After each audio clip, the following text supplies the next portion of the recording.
नमस्कार। आकाशवाणी जयपुर अजमेर से प्रस्तुत हैं प्रादेशिक समाचार।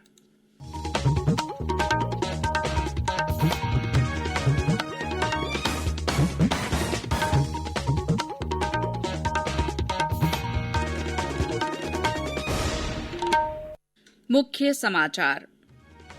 पंचायत चुनावों के नतीजों को लेकर कांग्रेस और भाजपा में होड़, दोनों पार्टियों ने किया बेहतर प्रदर्शन का दावा। प्रदेश के 12 जिलों में नगर निकाय चुनाव की मतगणना कल होगी। कोटा के जेके लोन अस्पताल में शिशुओं की मौत के मामले में बाल संरक्षण आयोग और भाजपा जांच दल ने किया अस्पताल का दौरा, अव्यवस्थाओं पर जताई नाराजगी। प्रधानमंत्री नरेंद्र मोदी ने कहा, सरकार किसानों की आय बढ़ाने और उन्हें अधिक खुशहाल बनाने के कई उपाय कर रही है। और प्रदेश के कुछ स्थानों पर बादल छाए रहने और ठंडी हवाओं के असर से सर्दी फिर बढ़ने लगी।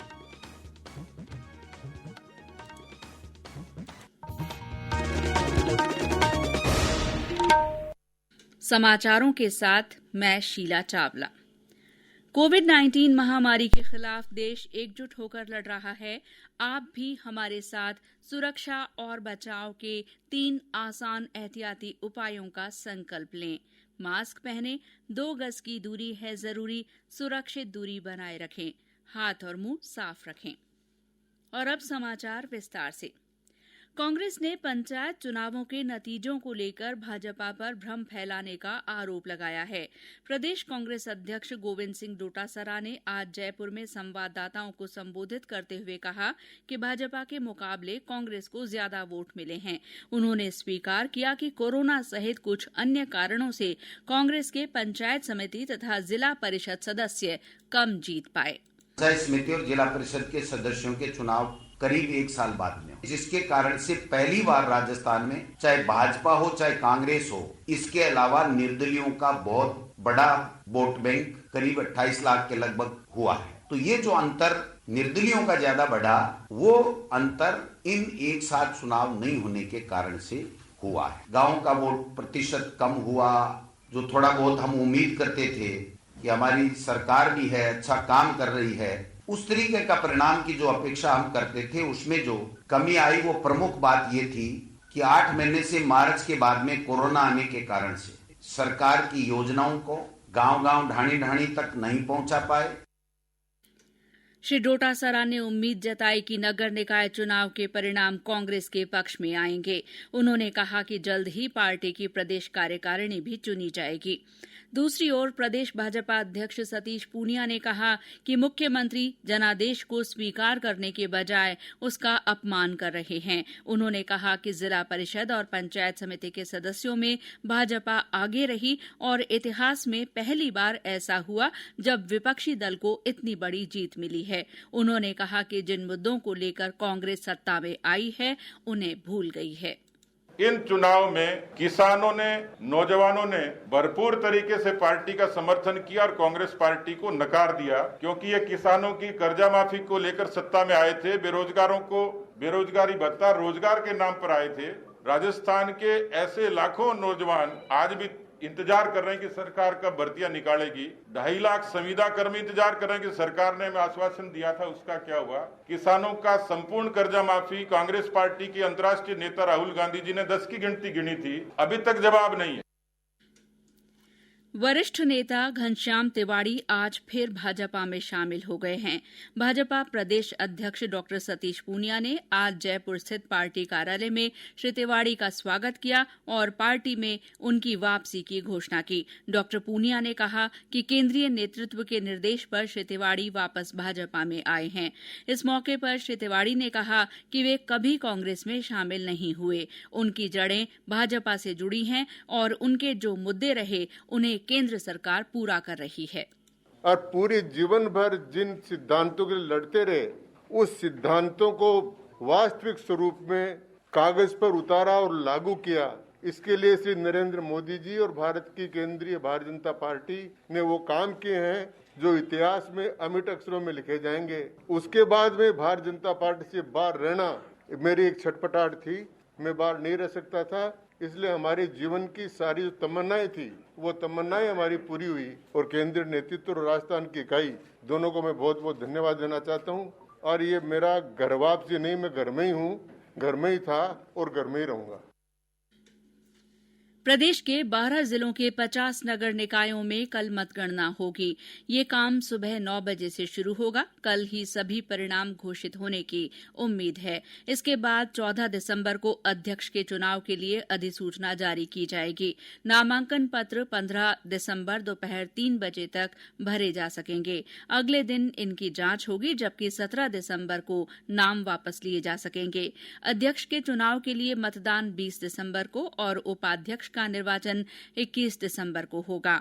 इस बीच झालावाड़ में आज उप जिला प्रमुख का चुनाव हुआ, जिसमें भाजपा के बेनाथ सिंह निर्वाचित घोषित किए गए। गौरतलब है कि गुरुवार को एक मतदान केंद्र पर दोबारा वोट डाले जाने के कारण जिले में जिला प्रमुख और उप जिला प्रमुख का चुनाव एक दिन देरी से हुआ है। कोटा के जेके लोन अस्पताल में शिशुओं की मौत के बाद आज राज्य बाल संरक्षण आयोग की अध्यक्ष संगीता बेनीवाल ने अपनी टीम के साथ जेके लोन अस्पताल का दौरा किया। उन्होंने प्रशासन के अधिकारियों से भी पूरे मामले पर विस्तार से चर्चा की। दौरे के बाद श्रीमती बेनीवाल ने अस्पताल परिसर में साफ सफाई को लेकर खासी नाराजगी जाहिर की। इस मामले पर उन्होंने अस्पताल प्रशासन से 7 दिन के भीतर स्पष्टीकरण मांगा है। आज ही भाजपा के 4 सदस्यीय दल ने भी अस्पताल का दौरा किया। अस्पताल का दौरा करने के बाद प्रतिपक्ष के उपनेता राजेंद्र राठौड़ ने मीडिया से बातचीत में कहा कि जेके लोन अस्पताल में शिशुओं की मौत का सिलसिला लंबे समय से जारी है। उन्होंने कहा कि पिछले साल इन्हीं दिनों में एक माह में 107 बच्चों की मृत्यु हुई थी, लेकिन आज भी हालात वैसे ही बने हुए हैं। जो उस समय जो हालात थी वो जस के तस है। चारों तरफ गंदगी पसरी हुई है, संवेदनहीनता की हद है। सारी बातें जो उस समय सरकार के मंत्री और विशेष तौर पर चिकित्सा मंत्री, जिनका रेड कारपेट से यहाँ स्वागत किया गया था, जो घोषणा करके गए थे, एक घोषणा का अमली जामा नहीं है। और आज पूरा ये हॉस्पिटल इंफेक्शन का एक तरह से केंद्र बना हुआ है, गंदगी का केंद्र बना हुआ है। और बच्चे चिल्लाते रहते हैं, बच्चे उनके बाद भी स्टाफ पास में आता नहीं।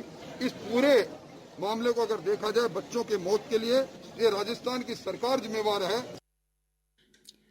श्री राठौड़ ने चिकित्सा मंत्री डॉक्टर रघु शर्मा पर निशाना साधते हुए कहा कि उन्हें इस्तीफा दे देना चाहिए। प्रतिनिधिमंडल में शामिल सांसद जसकौर मीणा ने कहा कि केंद्र सरकार द्वारा दिए गए उपकरणों का अस्पताल प्रशासन ने इस्तेमाल नहीं किया।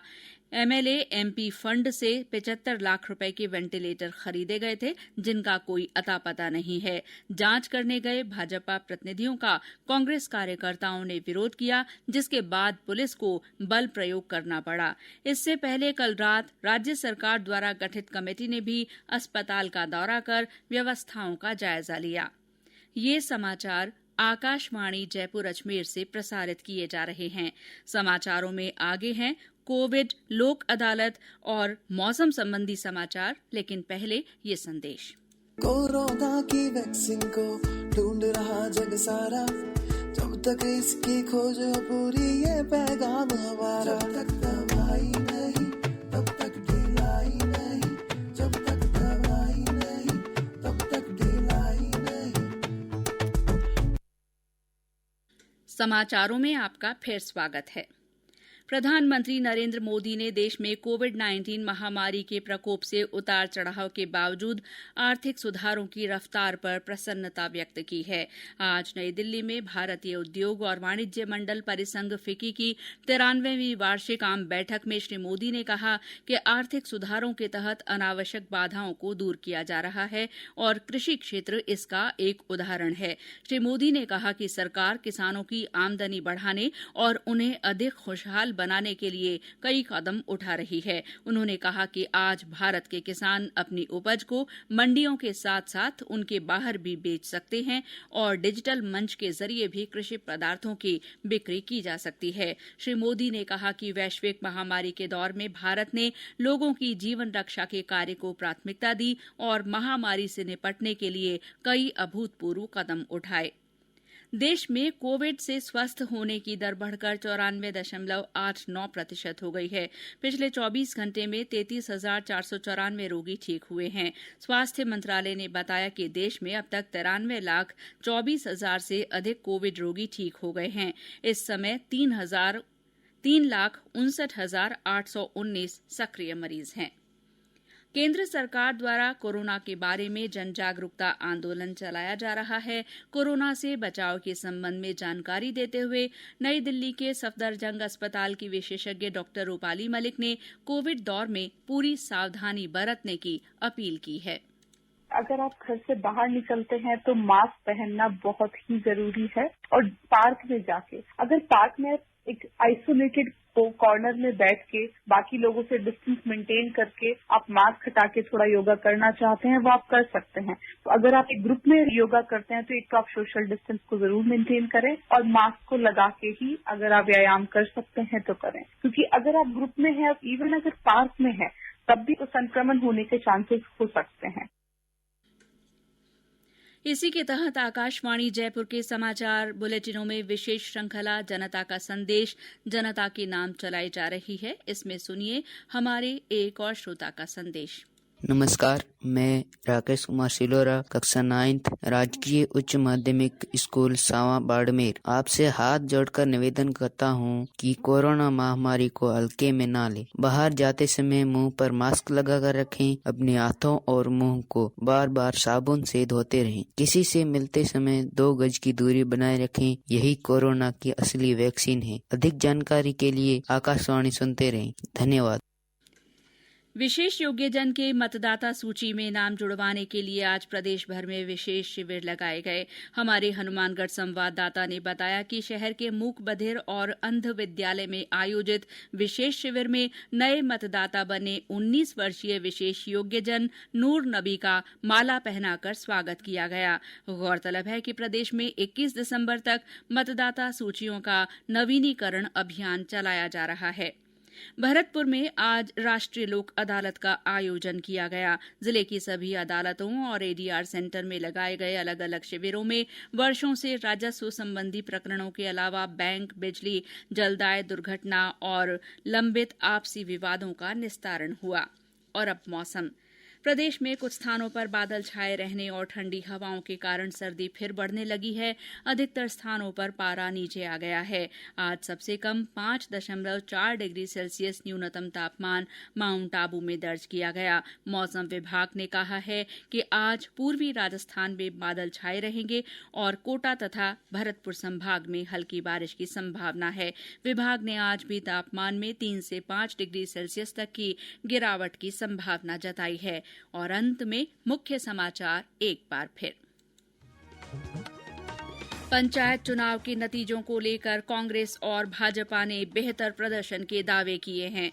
प्रदेश के 12 जिलों में नगर निकाय चुनावों की मतगणना कल की जाएगी। कोटा के जेके लोन अस्पताल में शिशुओं की मौत के मामले में बाल संरक्षण आयोग और भाजपा जांच दल ने अस्पताल का दौरा कर अव्यवस्थाओं पर नाराजगी जताई। प्रधानमंत्री नरेंद्र मोदी ने कहा है कि सरकार किसानों की आय बढ़ाने और उन्हें अधिक खुशहाल बनाने के कई उपाय कर रही है। और प्रदेश में कुछ स्थानों पर बादल छाए रहने और ठंडी हवाओं के कारण सर्दी फिर बढ़ने लगी है। इसी के साथ प्रादेशिक समाचार बुलेटिन समाप्त हुआ। नमस्कार।